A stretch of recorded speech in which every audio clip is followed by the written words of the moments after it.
Selamat datang, Sobat Sejarah. Saya Hairil Zaki Sugiarto, melaporkan langsung dari hanggar Lakehurst Virtual. Pada tanggal 6 Mei 1937, udara pagi di Lakehurst, New Jersey, dipadati ribuan penonton yang menantikan pendaratan LJ-129 Hindenburg. Kapal udara terbesar dan tercanggih saat itu. Dirancang oleh perusahaan Jerman, Hindenburg mampu mengangkut 72 penumpang dan 61 awak, mengorbit benua Atlantik dengan kecepatan jelajah 125 km per jam, serta mengandalkan 200.000 meter kubik hidrogen sebagai pengangkat gas. Pendekatan Lakehurst sekitar pukul 19:10 hingga 19:25 waktu setempat. Pada sore itu, LZ-129 Hindenburg menempuh akhir penerbangan transatlantiknya dari Frankfurt menuju Naval Air Station Lakehurst, New Jersey. Mulai pukul 19:10, kru melakukan pemeriksaan rutin, memastikan tekanan hidrogen, menyesuaikan trim beban, dan mengecek kondisi tali penambat. Cuaca dilaporkan cerah dengan angin landai 5-10 km per jam, sehingga Kapten Max Press memutuskan untuk melanjutkan pendekatan normal. Ribuan penonton di lapangan angkat kepala menyambut siluet raksasa udara itu saat perlahan menuruni ketinggian dari 600 meter lalu menuju ketinggian lebih rendah sekitar 30 meter, siap untuk memasang tali tambat. Kilatan api pertama sekitar pukul 19:25 pada detik 20. Ketika tiang penambat pertama diturunkan, terdengar suara letupan kecil, hampir tak terasa di tengah sorakan penonton. Sekejap kemudian, di bagian ekor sebelah kanan, muncul kilatan api sepanjang 1 meter.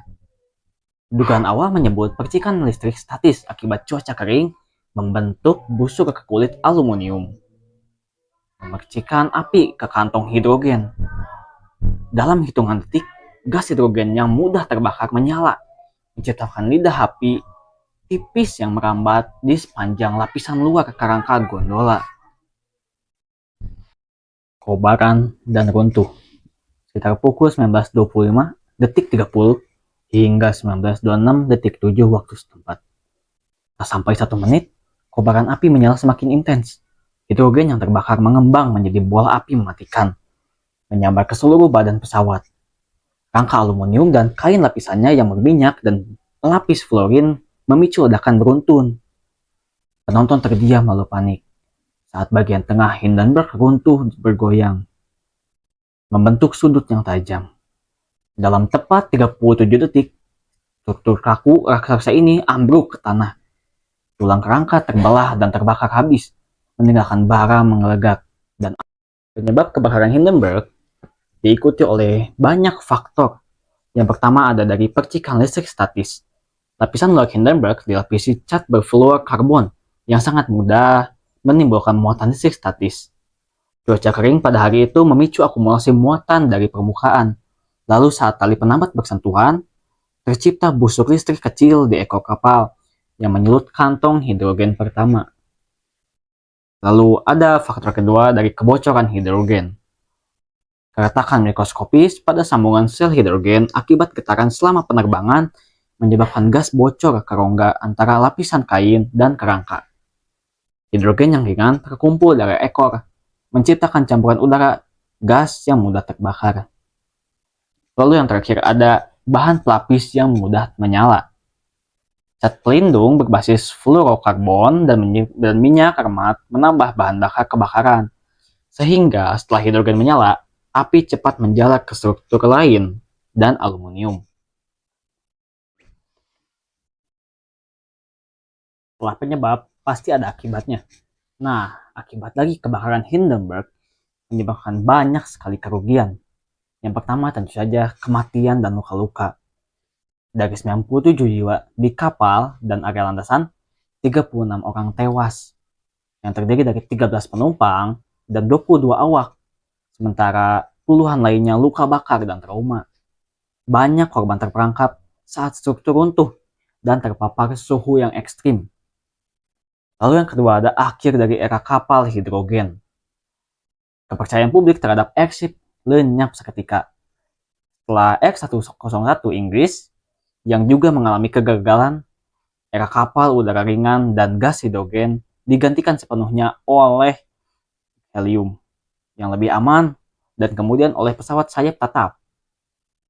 Lalu yang ketiga ada perubahan regulasi keselamatan. Insiden ini memaksa otoritas penerbangan menetapkan standar baru, yaitu penggunaan gas non mudah terbakar atau helium, lalu inspeksi sambungan sel hidrogen lebih ketat, serta pelapisan luar yang tahan api. Nah, kejadian Hindenburg itu termasuk ke dalam bencana, lebih tepatnya bencana non-alam, karena disebabkan oleh manusia. Lebih tepatnya kekurangan biaya untuk penerbangan, yaitu menggunakan gas hidrogen yang mudah terbakar. Maka dari itu, manusia pasti mempelajari apa yang salah dari kejadian sebelumnya, agar kejadian sebelumnya tidak terjadi lagi di masa yang mendatang. Nah, hal tersebut kita gunakan sebagai salah satu langkah mitigasi. Tapi, itu termasuk dalam mitigasi pasca bencana.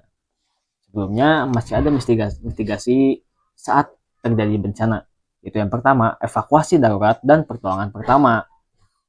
Begitu kobaran api membesar, kru darat memotong tali tambat dan berlari ke bawah gondola untuk membantu penumpang keluar. Lalu penumpang diarahkan meloncat ke tanah rendah, sementara tim medis dan pemadam kecil yang bersiaga memberikan pertolongan pertama, yaitu mengompres luka bakar dan menstabilkan korban trauma. Lalu yang kedua adalah penyelidikan resmi. Pemerintah Amerika Serikat membentuk komisi investigasi Hindenburg yang memeriksa sisa-sisa material, log buku penerbangan, dan mewawancarai saksi. Selain itu, laporan final menyimpulkan bahwa percikan elektrostatik pada ekor adalah penyebab paling mungkin, sekaligus menyingkirkan dugaan sabotase. Lalu yang ketiga, itu rekonstruksi standar keselamatan gas angkat. Larangan penggunaan hidrogen sebagai gas angkat, kapal selanjutnya wajib menggunakan helium yang tidak mudah terbakar. Lalu pengetatan prosedur pengisian dan pengujian sel gas. Dengan setiap sambungan dan katup diuji tekanan sebelum penerbangan. Lalu yang keempat, memperbaiki desain dan bahan pelapis. Penggantian cat berfluorokarbon dengan lapisan antistatik tahan api. Terima kasih sudah menonton video ini. Semoga bermanfaat bagi kalian semua. Semoga kisah Hindenburg menjadi pengingat untuk kita bahwa kemajuan teknologi selamanya harus dikawal oleh keselamatan.